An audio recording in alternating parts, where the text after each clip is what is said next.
Hi everybody, you are watching the Vintage Sewing Machine Garage channel and you are looking at a machine that is likely one of the most recognizable vintage sewing machines out there.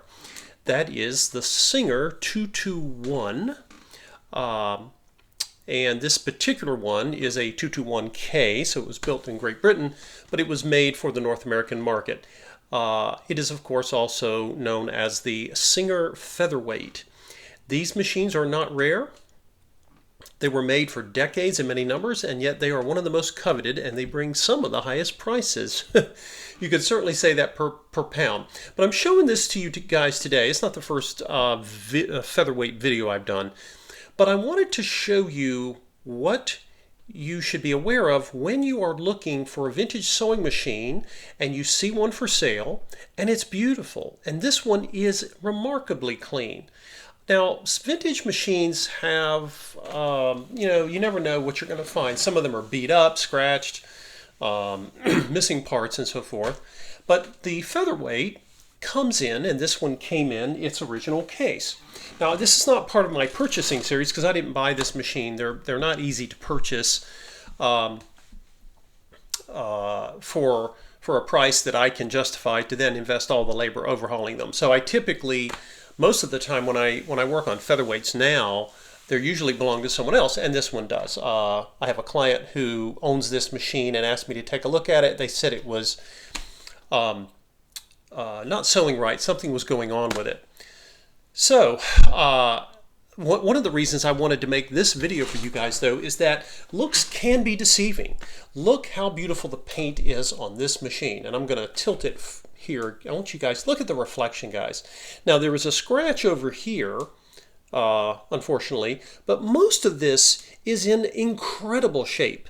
Very few scratches right here on the bed where sewing would have been conducted, where people would have been feeding fabric. So all I can surmise is that it didn't get used as much. But I mentioned, I think I'm going to title this video, Looks Can Be Deceiving, because very often when you have a machine that's old and scratched and beat up and missing parts, you think, oh, this thing's never going to run or it's going to need a lot of work. And you're probably right. However, you might see a machine for sale and the owner says, oh, this machine's in fantastic shape. I mean, just look at it. And yes, it looks fantastic. But you've got to look closely, guys, before you make an offer on a machine, because you want to know, is the machine ready to just take it home and start using, or does it need work?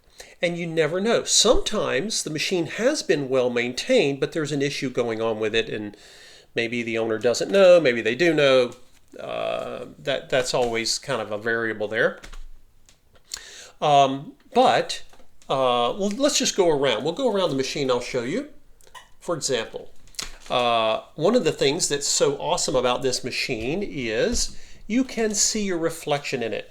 Sometimes, because of the way they're stored, when you put a featherweight in its case, you flip up the extension of the little sewing deck there. But you have to be careful. If you swing it all the way up and tap it, you can damage the paint with the little set screw, which is why I encourage people to be extra careful with that. You can put something there to sort of cover, not this, but something, a little piece of fabric, something to keep this from smacking and scratching it. But this machine, I haven't looked at the serial number or haven't followed up with it, but this is probably one of the later featherweights. It's not from the models that were sort of that off-white color, but this is one of the later models, but still, it's still got very little use because, my gosh, there's almost no scratching except for the one I pointed out here. Again, you will see it has its bobbin case. That's one of the most precious things about these machines. This is an original bobbin case, and they are very expensive if you need to buy one to replace. You can also get reproductions made in Japan. They're okay, but nothing beats an original Semanco, which is usually stamped on these originals. They are, I've mentioned to you guys before that bobbin cases have moving parts. They're actually complex devices, more complex than they get credit for, and this one is one of the most complex. The quality of the machining is just incredible. I say machining.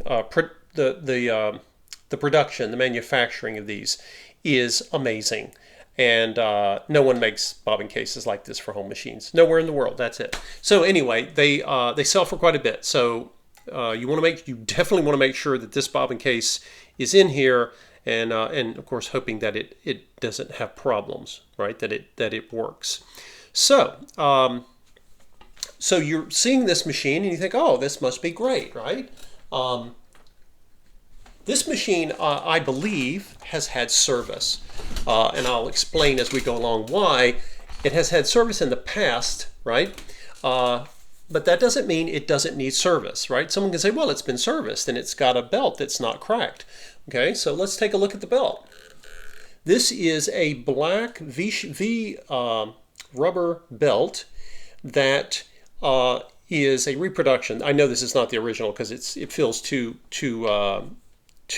fresh. I can tell by looking at it. There's no cracking when it's bent, and it has a very squeegee-like feel to the rubber. But you can get these, right? These are made as reproduction belts. You can put an orange lugged belt on them, and they work actually fine. They have really good friction.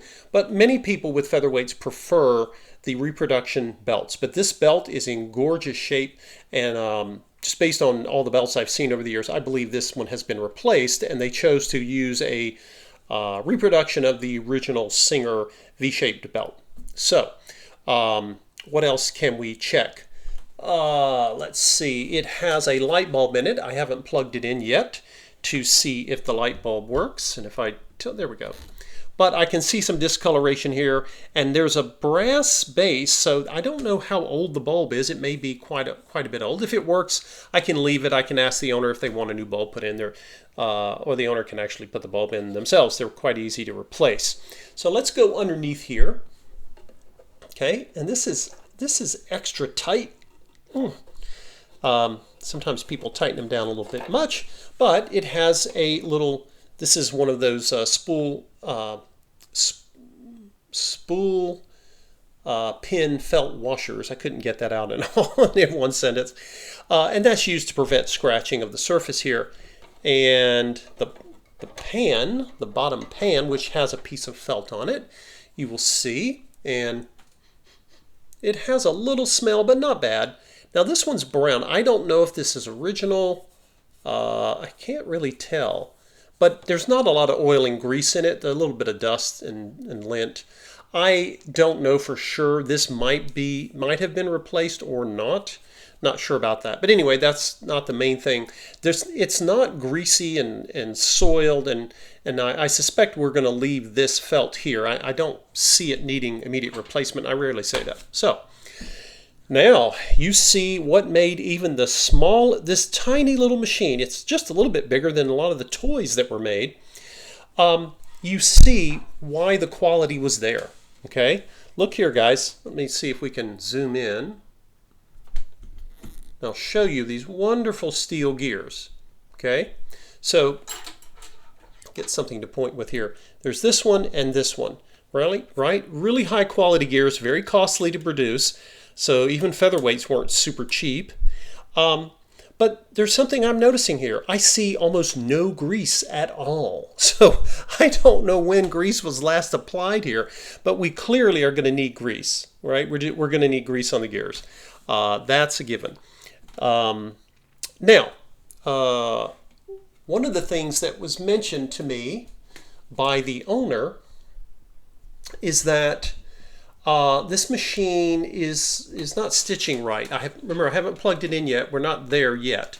And I'm going to check out a few things. I'll try it with the needle that's in there. It could very well be a Singer needle. I can't tell. But there went the needle. But if it has stitching issues, sometimes, and this is not always the case, but sometimes sewing machines have issues because they, let's just take that out of the way. Sewing machines have issues for any number of reasons when it comes to stitching, right? Some Singer machines need Singer brand needles, and the reasons for this are somewhat controversial, but if you ever have an issue with a needle not playing with the hook at the shuttle, before you go to look at the timing, check the needle and try a Singer needle, and very often that will remedy it. It's one of the little quirks, but other Singer machines will take any brand of needle. So it's one of those things that happens randomly, but it's an easy solution.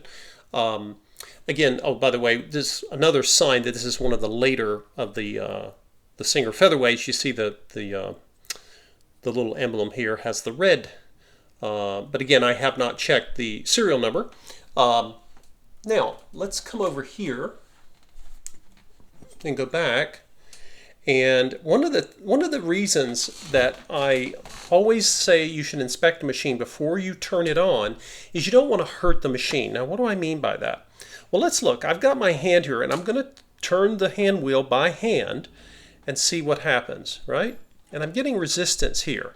If I push, it will push past the resistance, and there's like a little click sound. I'm like, what is that? Well, one of the things that I have mentioned in the past when it comes to Singer featherweights or Singer 301s is, and this is true because the 301 has the same bobbin, the same shuttle hook, it basically forms the same type of stitch underneath, is that these machines are fairly prone to thread tangles.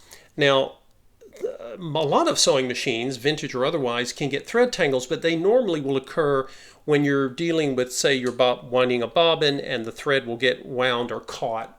Threads will break and they'll get caught and they'll end up winding around something like a hand wheel, right? Or sometimes the bobbin winding shaft will grab a hold of a thread, and it'll cause problems because the thread will get caught and it'll start binding and preventing the proper movement of these parts, which can be fairly closely, the tolerance of space between the parts is fairly small. So even one layer of thread can cause issues. So we'll take the bobbin case out, and well, that didn't take long to diagnose. Sometimes you can see it, especially if it's a colored thread. Let's zoom in here, guys. Look at this. Now, this is actually not bad because we can actually see it fairly easily. I see thread poking out behind the race here. Look at that, right? I see this red piece of thread. That can get behind where this is where the shuttle is, right, and the hook. Now that little piece there came out, right, fairly easily, but that doesn't mean we're done, because very often, I see something else here poking its head out there. Not sure exactly if that's lint or a piece of thread. I think it might be thread. Another place that we want to look, and it can be easier by looking underneath, is down here, because when we look, I'm going to turn on my little flashlight here, see if that helps.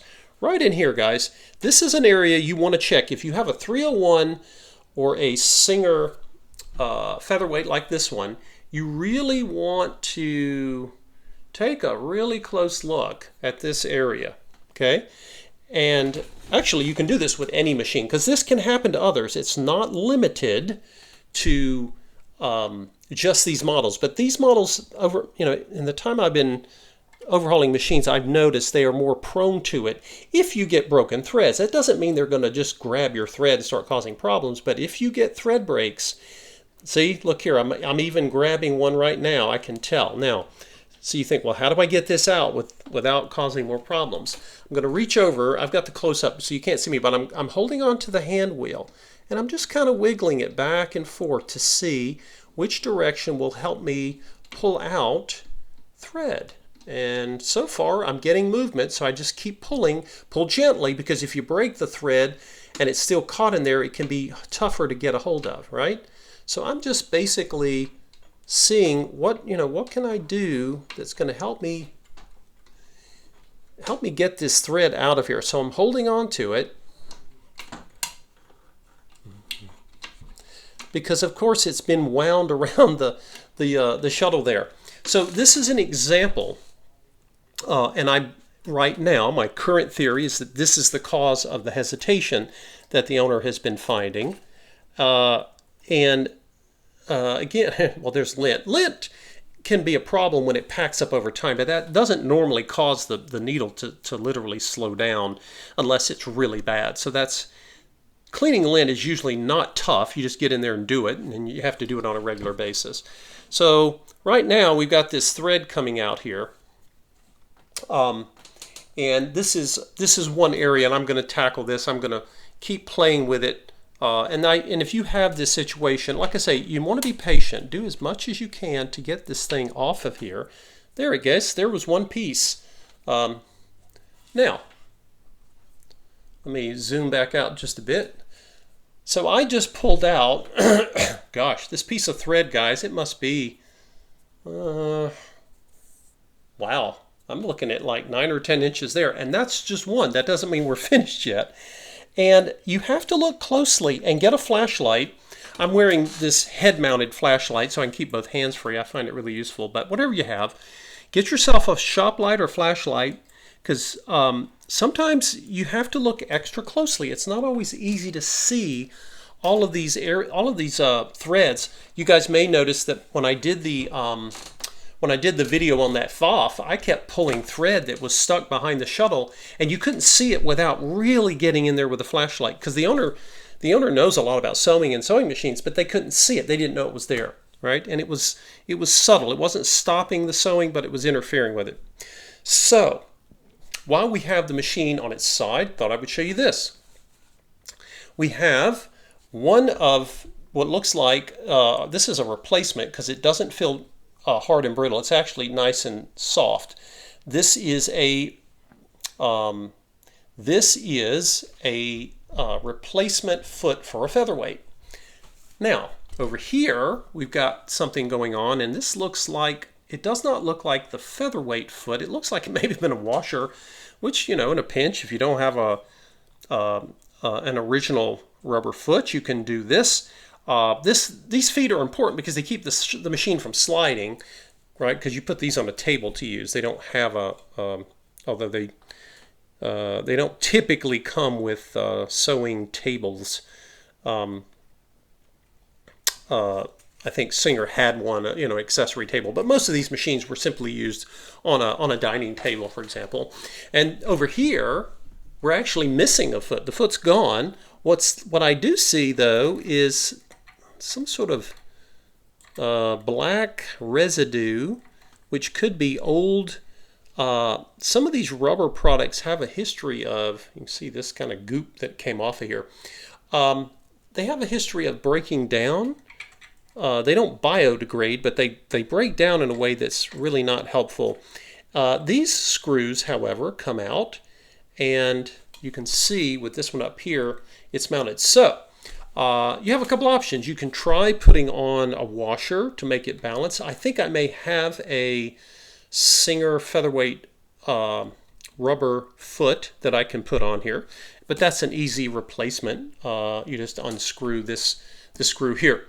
But I wanted you guys to see this because, again, remember, you see the featherweight, you see it advertised, and it's so pretty. The paint just shines, and you think, wow.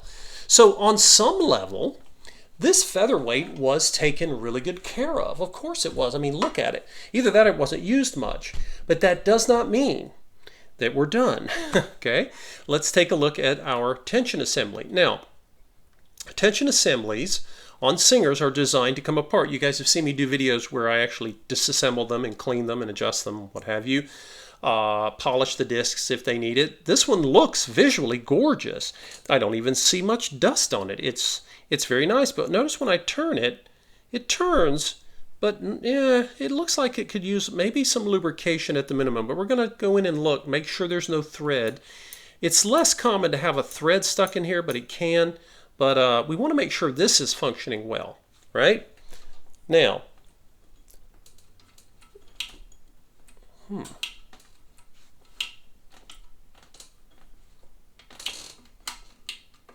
so we're still getting, I don't know if you guys can hear that clicking. I'm turning, I've gotten the thread jams that I could see. I got them out, but notice we're still getting a clicking here. So we're going to have to investigate this further to see what's going on with it because, again, you're not going to get good stitching until you get free movement. So something's impairing the movement there somewhere, okay? But the purpose of this video was basically to show you guys, even when a machine is gorgeous, and you know, I would rate this aesthetically, gosh, it must be a 9 out of 10 or more. Just lovely. Again, a few scratches, but nothing like the wear you can sometimes see on machines. So the owner has a beautiful, beautiful example of the 221K. But when you see a machine and someone says, look, isn't it beautiful? And it is, but that doesn't mean it's ready to sew. It doesn't mean it doesn't require service. So I have gotten, and I think I mentioned this before, I've gotten machines before that just looked like somebody had dragged them in the dirt, you know, just been rough with them. And I could get them to sew fairly quickly. I still had to go through them and overhaul them, but I didn't have issues like this one. And yet, this one, you know, there's something here going on, and so I'm going to have to take it apart, see what's going on with it, see if I can find it. But I wanted you guys to see that don't judge a book by its cover, either when it looks really ratty or when it looks gorgeous like this one. Sewing machines still need service. So if you're going to purchase one, if it's a Featherweight or whatever it is, whatever model, if someone says it runs, make sure you test it out. And if you are not in a position, sometimes you go to buy a machine and the seller is just really not interested in you spending a lot of time there looking at it. You know, hey, it's for sale. Do you want it? You have to make it. People sometimes get you to make decisions quickly, and that is even more true now with COVID. You know, people, you know, are trying to distance, and you're having to make these decisions. If you can't plug it in, at least turn it. Take your hand on the hand wheel and see if it's running properly. Okay, and so we need to know what it is that's going on with it. Some things will be simple, like, you know, putting a new foot on there. That's not hard. But before you buy it, see if you can discern if you have a decent chance of getting this thing to sew. And if you don't, that should factor into your offer if you are negotiating the price of the machine. And that is true of Featherweights. Featherweights rarely get too much negotiation because they're so popular. But if you get a Featherweight, you pay good money for it, and it needs servicing, you're going to have to spend more. And that's okay as long as you know this. I'm not ever suggesting you don't buy a machine because you want a brand new one because you don't need to service it. Vintage sewing machines, you guys know from all these videos I've made that they are so worth it. But you need to be able to assess how much should you pay for the machine because you need to budget for repairs. Okay? And so the least difficult thing in going through this little Featherweight here is going to be, you know, the cleaning and polishing is not going to take long. There's some dust and, you know, there's some stuff going on there that we'll fix. But right now we've got to figure out what's causing this. There's an obstruction somewhere, someplace, and I'll go through it and see if I can find it.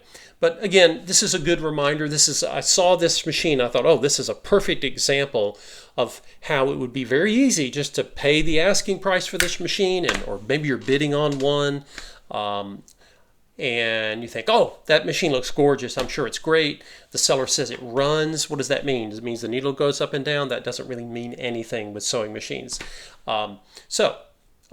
If someone says they have had a machine serviced, they might have, and they may have done a great job.